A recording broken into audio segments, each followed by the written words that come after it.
نحمده ونصلي على رسوله الكريم اما بعد فاعوذ بالله من الشیطان الرجیم بسم اللہ الرحمن الرحیم درود شریف اللہم صلی علی سیدنا مولانا محمد بارک وسلم صلاۃ و سلام علیک یا حبیبی یا رسول اللہ یا نبی اللہ صلی اللہ تعالی علیہ وسلم۔ حضرت ابو ہریرہ رضی اللہ تعالیٰ عنہ سے روایت ہے، رسول اللہ صلی اللہ تعالی علیہ وسلم نے ارشاد فرمایا، جہاد کرو مال غنیمت پاؤ گے، روزہ رکھو صحت مند ہو جاؤ گے، اور سفر کرو تو مالدار ہو جاؤ گے۔ پوپ ایلف گال کا تجربہ ہے، یہ ہالینڈ کا بڑا پادری گزرا ہے، اس نے روزے کے بارے میں اپنے تجربات بیان کی ہے۔ ملاحظہ ہو، میں اپنے روحانی پیروکار کو ہر ماہ 3 روزے رکھنے کی تلقین کرتا ہوں۔ میں نے اس طریقہ کار کے ذریعے جسمانی اور وزنی ہم آہنگی محسوس کی ہے۔ میرے مریض مجھ پر مسلسل روزے زور دیتے ہیں کہ میں انہیں کچھ اور طریقہ بتاؤں، لیکن میں نے یہ اصول واضح کر لیا کہ ان میں وہ مریض جو لا علاج ہے ان کو 3 یوم نہیں بلکہ 1 ماہ تک روزے رکھوائے جائیں۔ یہ پادری ہالینڈ کا بڑا پادری گزرا ہے۔ جس طریقے سے ڈاکٹر لوگ بتاتے ہیں کہ علاج کرنے سے اللہ کے رسول صلی اللہ علیہ وسلم کے فرمان کے مطابق صحت یابی ملتی ہے، یعنی شفائے کاملہ عاجلہ ملا کرتی ہے، تو ہالینڈ کے وہ پادری نے اپنے تجربے کار میں مریض جو بھی ان کے پاس آتے ان مریضوں کو وہ بتاتے تھے کہ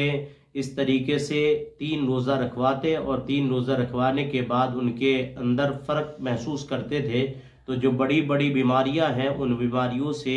3 روزہ رکھنے کے بعد ان کو تخفیف یعنی کمی ملا کرتی تھے۔ اور اس کے بعد اس نے ان کے پاس جو مریض آیا کرتے تھے ان تمام مریضوں کو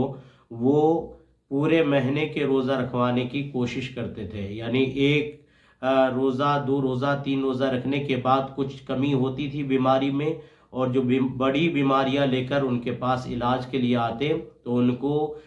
پورے مہینے کے روزہ رکھوا کر ان کے علاج کرواتے تھے، اور پھر ان سے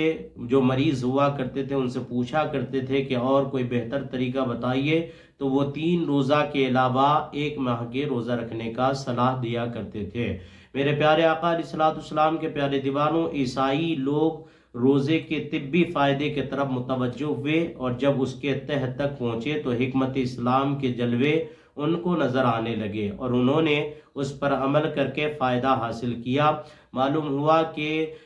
پادری لوگ، عیسائی لوگ بھی اللہ کے رسول کے فرمان کے مطابق عمل کیا، یعنی روزہ رکھ کر میرے نبی نے جب فرمایا کہ روزہ رکھو گے تو صحت یاب ہو جاؤ گے، تو عیسائی لوگ اسی پر عمل کر کے روزہ رکھنا شروع کیا، اور صحت یابی اور بیماریوں سے شفا پاتے رہے اور مزید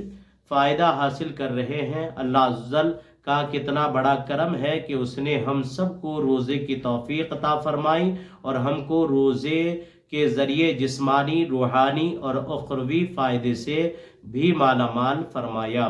حضرت عبداللہ بن عباس رضی اللہ تعالیٰ عنہما سے روایت ہے، حضور شافع یوم النشور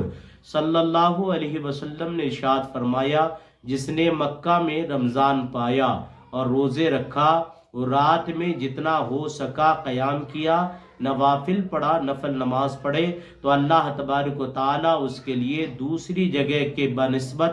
1 لاکھ رمضان کا ثواب لکھے گا۔ معلوم ہوا حضور سرکار دو عالم صلی اللہ علیہ وسلم نے ارشاد فرمایا، یعنی اور جگہ میں اگر کسی نے رمضان کا روزہ رمضان کے مہینے گزارا،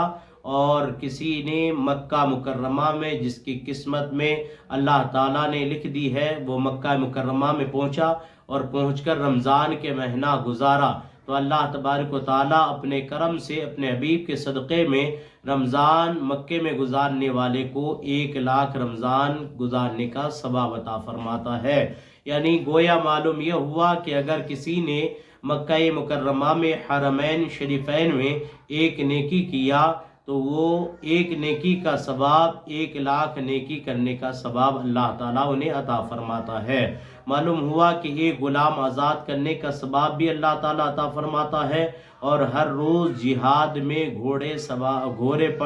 گھوڑے پر سوار کر دینے کا ثواب اور ہر دن میں حسنا اور ہر رات میں حسنا یعنی نیکیاں ہی نیکیاں اللہ تبارک و تعالیٰ عطا فرماتا ہے۔ رب کریم کی بارگاہ میں دعا گو ہوں اللہ تبارک و تعالیٰ اپنے حبیب کریم کے صدقہ و طفیل زندگی میں کوئی ایسا لمحہ اور کوئی ایسا موقع عطا فرمائے کہ ہم بھی رمضان المبارک کے مہینے مکہ مکرمہ، حرمین شریفین، مدینۃ المنورہ میں گزارنے کی کوشش کرے۔ اللہ تبارک و تعالیٰ ہم سبوں کی قسمت میں رمضان کا مہینہ حرمین شریفین میں عطا فرمائے۔